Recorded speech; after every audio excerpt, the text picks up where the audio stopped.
supervisor don't like you, why are you handling trying to fight that person in the natural when really it's a spirit of witchcraft or jealousy in that person? You got to deal the spirit that's in the person, not deal with the person.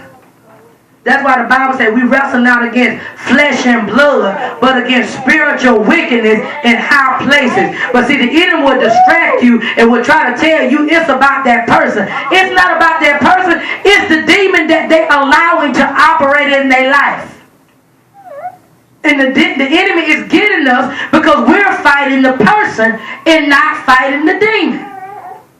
If the demon is too strong for you, you got to turn down your plate. Amen. And say, God, you are my Father. You take care of me. You said that you were fighting in Psalm 27. You said you will contend against those who contend against me. You said you'll fight up against those who fight up against me. You said in Psalm 91, he that dwells in the secret place of the Most High shall abide in the shadow of the Almighty. Therefore, I will not be moved what they said about me, what they spoke against me, what they spoke against my family, my children, because you said that you will be my stronghold. You said that you will be my fortress. I ain't gonna move. I'm just gonna speak and let my mouth war for me. Amen. That's the wisdom of God.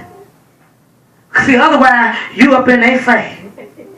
I know you didn't do this to me. I know you didn't say this to me. See, you're distracted. Because see, the enemy is looking for a response. If you're giving the enemy a response, you have already lost your fight. There it is, right there. He wants a response from you. So the person that's your enemy, the person that dislikes you, the person whoever the enemy is using, if you are giving them attention, you have already lost your fight.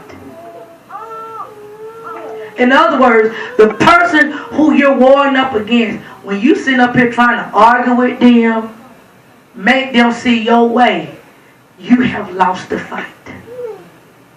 You got to deal with it behind the scene. The enemy is getting us because we're not fighting the right way.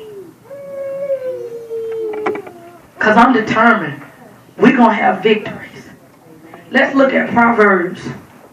When you look at Proverbs, I'm telling you, it blessed me, so Lord have mercy.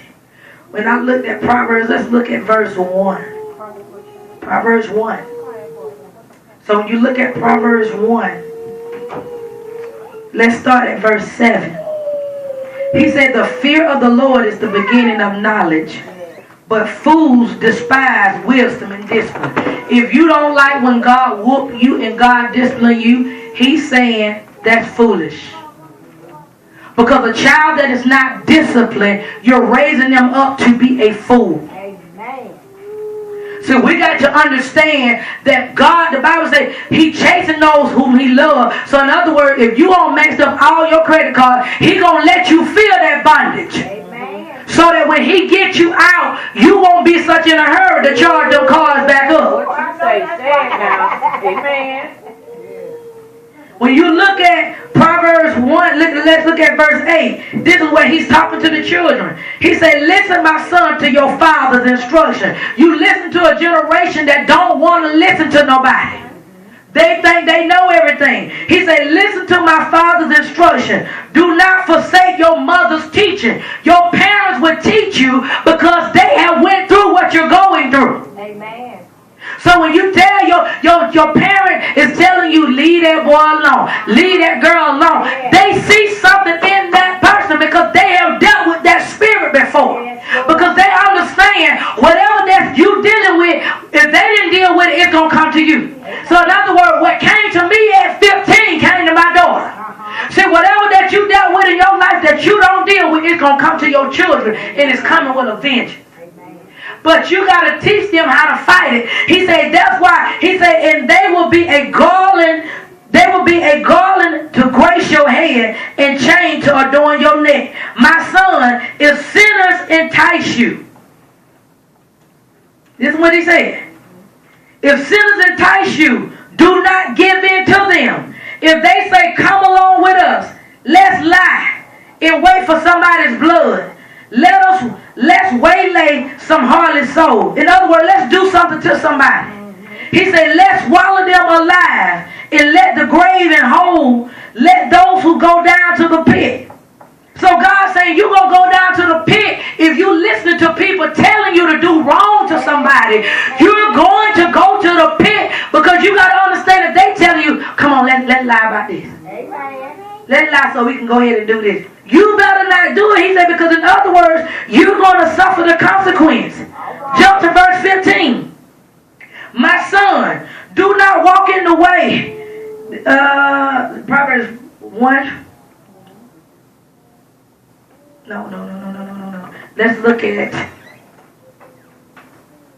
7 to 10. Let's look at 22.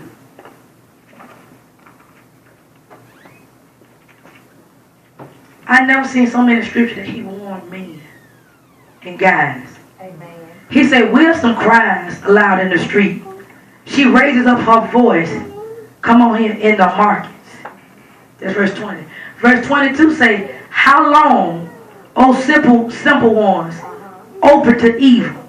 Will you love being simple? So when we open up our hearts to evil, we got to understand we're leaving God. He said, and the scoffers, they delight in scoffing and self-confident. Fools hate knowledge. Fools hate to read. Fools hate to educate themselves.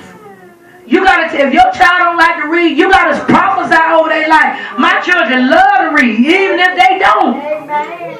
Prophesy in their life and make them read a book, parents. Amen. Every night, make them read a book. Verse 23 say, if you would turn, repent, and give heed to my reproof, behold, I wisdom will pour out my spirit upon you. He said, so when you wrong, if you repent, I will pour out my spirit on you. Because he's looking for those that will listen to wisdom. He said, because here, verse 23 say, if you had responded to my rebuke, I would have poured out my heart to you and made my thoughts known to you. But since you rejected me when I called, and no one gave heed when I stretched out my hand, since you have ignored all my advice and would not accept my rebuke, I in return will laugh at your disaster. I will mock you when calamity overtakes you. When calamity overtakes you like a storm, when disaster sweeps over you like a whirlwind, when distress and trouble overwhelm you, then they will call to me, but I will not answer. See, because